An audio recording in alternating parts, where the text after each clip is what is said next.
Dear students, पिछली class में मैंने आपको अपॉर्चुनिटी कॉस्ट का डेफिनेशन बताया हुआ था। ठीक है, मैंने आपको डेफिनेशन बताई थी और साथ ही साथ मैंने आपको एग्जांपल बताया हुआ था। अगर आपने वो लेक्चर नहीं देखा तो मैं आपको रिकमेंड करूंगा, पहले आप उस लेक्चर को देखिए, उसके बाद आज इस कैरेक्टरिस्टिक्स देखिए। पिछली क्लास में मैंने आपको अपॉर्चुनिटी कॉस्ट पढ़ाया था। आज हम यहाँ पे उसी के कैरेक्टरिस्टिक्स पढ़ रहे हैं।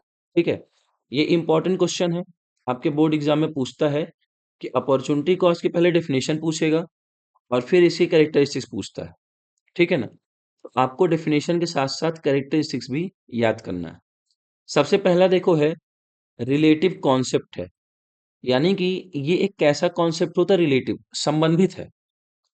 It compares the cost of the one option with the next best alternative.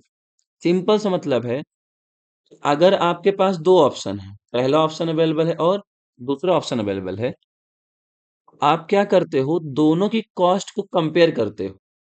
यानी कि जो आपके पास ऑप्शन अवेलेबल है, कंपेयर द कॉस्ट, आप उसकी लागत को कंपेयर करते हो। जैसे मान लो मैं कह रहा हूं मुझे पेन का प्रोडक्शन करना है और पेंसिल का प्रोडक्शन करना है, तो मैं दोनों की लागत को कंपेयर करूंगा। दोनों की जो आने वाली कॉस्ट होगी, मैं उसे कंपेयर करूंगा। जैसे मान लो ऐसा हुआ, अगर मैं पेंसिल प्रोड्यूस कर रहा हूं तो 3 रुपए मान लो कॉस्ट आ रही है, पर पेन को प्रोड्यूस करने में 4 रुपए कॉस्ट आ रही है। तो ये अंतर मैं अपॉर्चुनिटी कॉस्ट से पता कर सकता हूँ। ठीक है ना? कोई भी दो वस्तुएं हैं या फिर दो ऑप्शन आपके पास अवेलेबल हैं, उनमें से कौन सा कितनी लागत लेगा, यानी किस वस्तु को उत्पादित करने में कितने पैसे खर्च होंगे, हमें ये पता करना होता है अपॉर्चुनिटी कॉस्ट के माध्यम से। पहला ये हो गया, यानी एक दूसरे से रिलेटेड होते हैं। ठीक है, नॉट ऑलवेज मॉनेटरी, इसका मतलब ये हुआ हमेशा ये पैसे से संबंधित नहीं होता। ठीक है ना?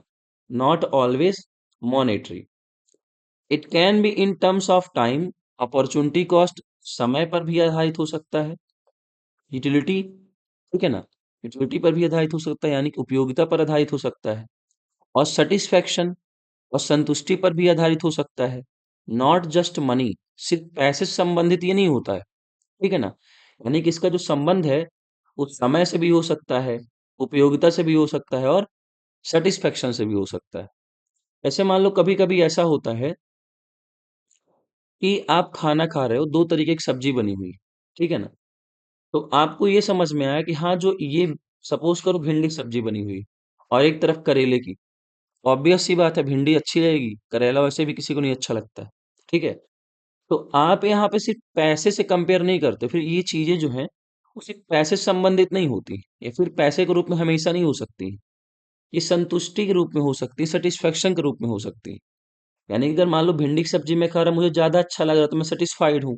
करेले की सब्जी मुझे नहीं पसंद है तो मैं डिससेटिस्फाइड रहूंगा। ठीक है, ये हमेशा पैसे से संबंधित नहीं होती है, ये आपके टाइम से भी संबंधित हो सकती है और यूटिलिटी से। कभी कभी देखो ऐसा होता है, मान लो आपको एक ही टाइम पे दो काम करने थे, या तो आपको दोस्त के घर जाना था या फिर आपको पढ़ाई करनी थी। आपने पढ़ाई कर ली, तो यहाँ पे आप अपने टाइम की वैल्यू कर रहे हो।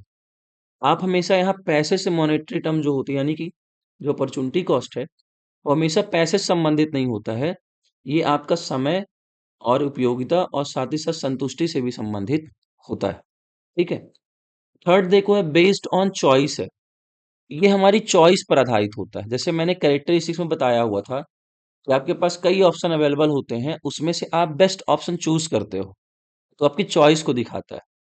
Opportunity cost arises only when there is scarcity and alternative. Scarcity का मतलब आप लोग को पता है, कमी होता है। ठीक है, यानी कि अपॉर्चुनिटी कॉस्ट की समस्या तभी उत्पन्न होती है जब किसी वस्तु की कमी हो, स्कार्सिटी हो एंड अल्टरनेटिव, और उस वस्तु को एक से ज्यादा जगह यूज करना हो। जैसे मान लो मैं कहता हूं, जो मैंने पिछली क्लास में एग्जांपल दिया था, सपोज करो मेरे पास 1,000 रुपए है, या तो मैं शूज खरीद सकता हूँ या फिर मैं ट्रिप में जा सकता हूँ। अब ये दोनों ऑप्शन एक साथ मेरे पास क्यों आ रहे हैं?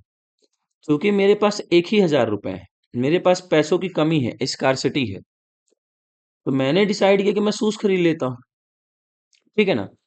तो यहाँ पे मुझे क्या करना पड़ रहा है, चॉइस करना पड़ रहा है। बेस्ड ऑन चॉइस देखो लिखा हो थर्ड वाला, कि हमारे पास संसाधनों की कमी होती है, इसीलिए हमें चॉइस करना पड़ता है कि हम कौन सा ऑप्शन चूज करेंगे। ठीक है। फिर आखिरी देखो है कैन नॉट बी अवॉइडेड है। सिंस रिसोर्सेज आर स्कार्स, हमें पता है कि हमारे पास संसाधन क्या होते हैं, कम होते हैं। ठीक है ना, संसाधनों की हमारे पास कमी रहती है। Every decision involve some opportunity cost. तो हर एक निर्णय में, मतलब कि हर एक डिसीजन में कहीं ना कहीं अपॉर्चुनिटी कॉस्ट इन्वॉल्व होती है, यानी कि उसमें अवसर लागत जुड़ी हुई होती है या फिर लगी रहती है। ठीक है। तो हम इसे क्या कहते हैं, अपॉर्चुनिटी कॉस्ट। डेफिनेशन पिछले लेक्चर मैंने आपको बता दिया था, कैरेक्टरिस्टिक्स मैंने अभी बता दी। लेट मी रिकॉल वंस, मैं एक बार आपको रिकॉल कर देता हूँ। देखो, पहला तो है कि आपके पास दो वस्तुएं हैं, दोनों की कुछ ना कुछ कीमत होती है, तो हमें उसे कंपेयर करना पड़ता है। ठीक है। दूसरा है, ये हमेशा पैसे संबंधित नहीं होती है, समय है, उपयोगिता है और संतुष्टि है, उससे भी संबंधित हो सकती है। और तीसरा है, अपॉर्चुनिटी कॉस्ट तभी उत्पन्न होता है जब हमारे पास वस्तुओं की कमी होती है और हमें उन्हें एक से ज्यादा जगह पे यूज करना होता है। और चौथा है, आप अपॉर्चुनिटी कॉस्ट को अवॉइड नहीं कर सकते हो। हर डिसीजन में अपॉर्चुनिटी कॉस्ट जुड़ा हुआ होता है, सिंस रिसोर्सेज आर स्कार्स, क्योंकि संसाधन क्या होते हैं, कम होते हैं। ठीक है। तो ये हमारी चार कैरेक्टरिस्टिक्स हो गई। उम्मीद करता हूँ सारे के सारे पॉइंट आपको समझ में आ गए होंगे। और हाँ, आप नोट्स जरूर बनाते रहिएगा। वैसे भी 5 ही महीने बचे हुए बोर्ड एग्जाम के लिए, तैयारी भी आप अच्छे से करते रहिए।